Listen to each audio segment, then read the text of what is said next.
कि जो tax related items हैं, अब ये सारे आपको 5 पॉइंट्स बता रखे हैं कि आपको टैक्स की एडजस्टमेंट किस तरह से करनी है। और भारतीय कंपनी की, इंडियन कंपनीज की बुक्स में टैक्स से संबंधित कौन कौन सी आइटम्स होती हैं, इनको हम डिटेल में समझते हैं। Tax deducted at source, advance payment of tax, provision for tax, corporate tax and corporate dividend distribution tax.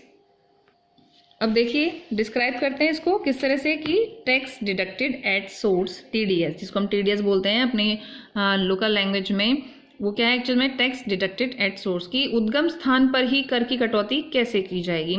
तो आयकर अधिनियम according to the income tax law 1961 के अकॉर्डिंग जो भुगतान करता है, यानी कि जो पेमेंट करने वाला है, उसको ब्याज, वेतन, इंटरेस्ट, सैलरी, कमीशन को पेमेंट करने से पहले फिक्स्ड रेट जो निर्धारित दरें हैं, निर्धारित दरें कैसे, जो कि इनकम टैक्स डिपार्टमेंट ने डिसाइड कर रखे हैं, जो स्लैब्स डिसाइड कर रखे हैं, निर्धारित दरों से उद्गम स्थान पर काट कर सरकार के पास जमा कराना होता है। ठीक है ना। अब आपको पता है इनकम टैक्स व्यक्ति की इनकम पर लगता है, तो जो भी सैलरीड पर्सन है उसको टैक्स भरना पड़ता है। अब वो क्या करता है, उसको ये दे दिया है कि इंटरेस्ट दे दे, सैलरी, कमीशन सबका भुगतान करने से पहले उसको जो रेट्स दे रखी हैं इनकम टैक्स की डिडक्शन की, उसको कैलकुलेट करके सरकार के पास वो जमा करा देता है। ऐसा कर जिस माह में काटा जाता है, इस तरह का टैक्स जिस भी मंथ में डिडक्ट होता है उसके अगले मंथ की 7 डेट को, 7 तारीख तक सरकार के पास जमा होना चाहिए।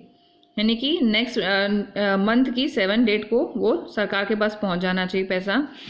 यह कर क्योंकि जो इनकम रिसीवेबल है, ठीक है, जो इनकम जिसको मिल रही है कि आय में से, इनकम में से काटा जा रहा है, अतः तो क्या करना है, जो रिसीवेबल है, जो रिसीव कर रहा है, प्राप्तकर्ता के नाम से ही सरकार के पास जमा होगा। सपोज जैसे मिस्टर एक्स है, तो एक्स की इनकम पे लग रहा है टैक्स, तो एक्स के नाम से ही गवर्नमेंट के पास जाएगा, ये धनराशि अमाउंट जाएगी। ठीक है, उसके नाम से ही जा रहा है। और जो आय है, जो इनकम है, प्राप्तकर्ता को अधिकार दिया गया है कि इस राशि को एडजस्ट करके वार्षिक कर निर्धारण, असेसमेंट पर अपने आयकर में से कर ले। ठीक है, अपने में से ही करेगा। कंपनी द्वारा, कंपनी क्या करेगी, सैलरी और इंटरेस्ट का भुगतान करते समय जब वो अपने वर्कर को सैलरी या दे रही है या उसकी इनकम पर वो इंटरेस्ट दे रही है, उसको पेमेंट करते समय उद्गम स्थान पर जिस जगह पर ही कटौती की ज़रूरत है वहाँ पर कटौती कर लेती है और इसके पास सरकार को जमा करा देती है। ठीक है, तो टैक्स डिडक्शन एट सोर्स, ब्याज, वेतन, कमीशन कंपनी के हिसाब से बता रखा है और ये एक सिंपल प्राप्तकर्ता के हिसाब से बता रखा है कि उसको किस तरह से करना है। अब क्योंकि सैलरी, वेतन, ब्याज और का भुगतान करते हैं, तो salary, interest account debit to bank and tax deducted at source कि वास्तविक कितना है सैलरी, वास्तविक वेतन, ब्याज से जो भी है वट द बैंक, क्योंकि अब भुगतान करना है तो बैंक में जाएगा और कहाँ से, कैसे, किसके थ्रू है, to tax deducted at source, तो काटे गए कर की राशि से यहाँ वास्तविक रूप से भुगतान की गई राशि है और यहाँ पर जो एक्चुअल में उसका वेतन है या सैलरी है, जो इंटरेस्ट मिला है, वो सब चीज़ें।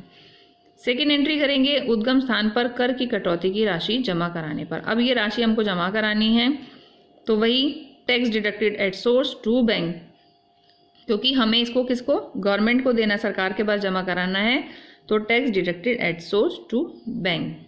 ठीक है, अब इन दोनों ही एंट्रीज में क्लियर है कि उद्गम स्थान पर कर कटौती खाता खुलेगा। ये तो पता लग गया कि tax deducted at source account खुलेगा कर्मचारी का जो काम कर रहा है, और सरकार के पास जो काटे गए टैक्स को जमा कराते ही तुरंत बंद भी हो जाएगा। सिर्फ इसीलिए खोला जा रहा है टैक्स डिडक्टेड एट सोर्स की हम पेमेंट कर सकें, हम अपनी धनराशि जो टैक्स की है वो सरकार के पास जमा करा सकें। जैसे ही पेमेंट कर देते हैं वैसे बंद भी हो जाएगा। अतः इसका कोई समायोजन, कोई एडजस्टमेंट फाइनल अकाउंट बनाते टाइम नहीं होगा। इसका मतलब यूटिलाइज फाइनल अकाउंट में नहीं है, अंतिम खाते बनाते समय नहीं होगा। पर क्या करना है, अगर कंपनी, यदि कंपनी ऐसी राशि की कटौती तो कर लेती है, वो रिडक्शन तो कर लेती है और उसे सरकार के पास नहीं जमा कराती है, अपने पास रख लेते हैं तो यही कहेंगे कि सरकार के पास जमा नहीं कराया बल्कि कंपनी ने खुद रख लिया है। तो तो कंपनी की बुक्स में टैक्स डिडक्टेड एट सोर्स का क्रेडिट शेष होगा क्योंकि उसने जमा नहीं कराई, अपने पास ही रखी हुई है। तो इसे बैलेंस शीट में करंट लायबिलिटीज के शीर्षक में दिखा दिया जाएगा। क्यों? क्योंकि संस्था की, कंपनी की लायबिलिटी बन गई है, इसको जमा कराना था पर उसने जमा नहीं कराया है, अपने पास रख लिया है। तो इस तरीके से कंपनी को कोई अगर रेवेन्यू मिल रहा है, कोई आय प्राप्त हो रही है, तो आय प्राप्ति रेवेन्यू रिसीव होने पर वह और उस स्थान और उस टैक्स डिडक्टेड एट सोर्स उद्गम स्थान पर कर की कटौती की गई है। तो इस तरह से आप एंट्री करोगे कि एक तो कटौती भी कर लिया, उसको आय भी प्राप्त हुई है। तो bank account debit tax deducted at source और advance tax to interest income, क्योंकि अब उससे कोई आय प्राप्त हो रही है, इनकम रिसीव हो रही है। तो ये तो है वास्तविक प्राप्त राशि जो बैंक अकाउंट में जाएगी, जो एक्चुअल में रिसीव अमाउंट है, और टैक्स डिडक्टेड एट सोर्स और एडवांस टैक्स काटे गए कर की राशि से जितना टैक्स काटा है वो ये जो एंट्री है वो उतनी अमाउंट से करोगे, या एडवांस टैक्स बोलते हैं, और टू इंटरेस्ट या इनकम या आय की जो वास्तविक में राशि प्राप्त हो गई है। ठीक है। इसी तरह से अब जिस संस्था ने टैक्स काटा है, उक्त कर जिस संस्था ने काटा है, सरकार के पास प्राप्तकर्ता के नाम से या तो जमा करा दिया जाता है, या ठीक है, जिस पर्सन की सैलरी में से कटा है उस पर्सन की नाम से उस टैक्स का गवर्नमेंट के पास जमा करा दिया जाता है उस टैक्स को। अब आय का प्राप्तकर्ता जो इनकम को रिसीव कर रहा है, इनकम में से ही काटे गए कर की गई राशि का, इनकम की राशि में से जो काटे गए अमाउंट है उसका एडजस्टमेंट अपनी इनकम के संबंध में टैक्स के लिए प्रोविज़न की आवश्यक राशि में से कम करते हुए शेष राशि की वास्तविक कर दायित्व मानता है। ठीक है, इसको एग्जाम्पल से भी समझाते हैं मैं अभी आपको। अगर इसमें नेक्स्ट दे रखा है कि अगर टैक्स डिडक्टेड एट सोर्स में से कटौती की गई कर की राशि का सरप्लस हो, यानी आपने काट ज़्यादा लिया जबकि बना कम था उसका टैक्स अगर है, तो इसका एडजस्टमेंट करना होगा। टैक्स डिडक्शन एट सोर्स के टाइम पर एडजस्टमेंट को जब आप एंट्री करोगे तो कॉर्पोरेट टैक्स शीर्षक के साथ में आप उसको समझाओगे अगर आप सरप्लस कर देते हो। और साल के एंड में किए जाने वाले संबंधी सारे एडजस्टमेंट के बाद अगर जो सरप्लस की राशि है अगर कोई बची है तो उस राशि को आप कंपनी के बैलेंस शीट में करंट एसेट्स शीर्षक के रूप में एडवांस टैक्स के रूप में आप उसको दिखा दोगे। ठीक है, क्योंकि आपने ज़्यादा काट लिया है तो एडवांस में आपको मिल गया है। ठीक है, जस्ट टेक एन एग्जाम्पल और इन योर जो आपकी बुक्स में दे रखा है, the company issue 10% debentures of ₹10,000। ठीक है, on which interest is payable half yearly interest पे कर रही है। If the rate of tax deduction at source on interest is 10%, the accounting entries will be 10 lakh के जो डिबेंचर्स हैं, अब आपको पता है डिबेंचर्स पे इंटरेस्ट देना है, 10% का रेट दे रखा है। ठीक है, और हाफ ईयरली है, आधे साल का है यानी 6 मंथ का है। तो एंट्रीज क्या होंगी? Due date of interest, debenture interest to debentures holder, debenture holder को इंटरेस्ट दे रहे हो आप, being debentures interest due for 6 month के लिए है।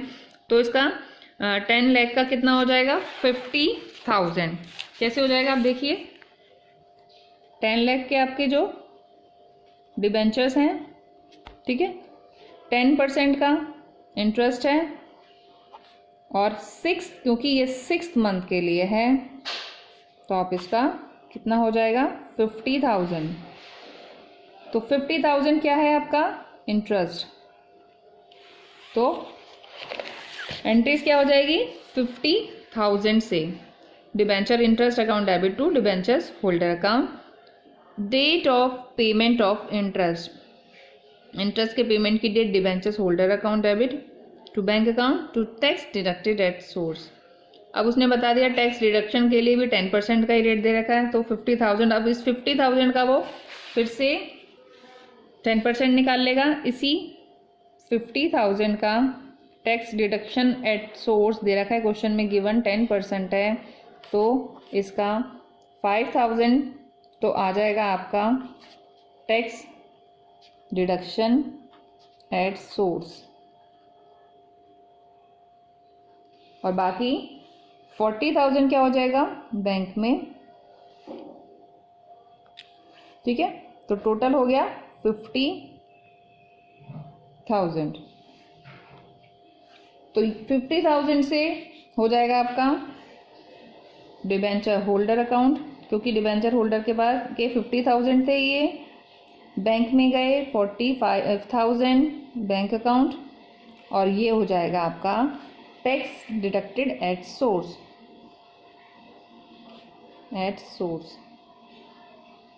तो आपकी एंट्री हो जाएगी debenture account debit to bank and to tax deducted. ठीक है, इसको आप सही से करके दिखाती हूँ, इस तरह से एंट्री बनेगी ये। Debenture holder account debit, bank account debit to tax deducted at source 50,000, 45 and 5,000।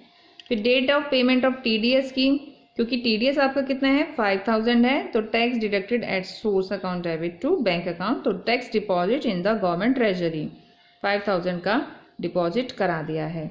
ठीक है, पहले तो हमने क्या किया, डिबेंचर जो होल्डर है उसका पहले तो हमने जो उसका इंटरेस्ट है वो कैलकुलेट करा। इंटरेस्ट पे डिडक्शन कितना है, टैक्स डिडक्शन कितना लगाया जाएगा, 10% है, वो फाइंड आउट किया। 5,000 आपका 5,000 है। अब ये 5,000 को अगर संस्था अपने पास रख लेती है, ठीक है ना, सरकार के पास जमा नहीं कराती, ये वाली एंट्री नहीं करती है, तो ये उसकी बैलेंस शीट की करंट एसेट्स में आएगा, एडवांस पेमेंट ऑफ टैक्स के नाम से। ठीक है, वैसे तो जर्नली क्या सरप्लस है, उसकी ड्यूटी बनती है कंपनी की कि उसको जमा कराए। ठीक है, क्योंकि कर्मचारी से तो उसने काट लिया है, पर अब क्योंकि उसने काट लिया है और वो पेमेंट कर रही, सरकार को जमा करा रही है ट्रेजरी में, तो tax deducted at source to bank 5,000 से आप इसकी एंट्री कर दोगे। तो ये था आपका एग्जाम्पल। ठीक है,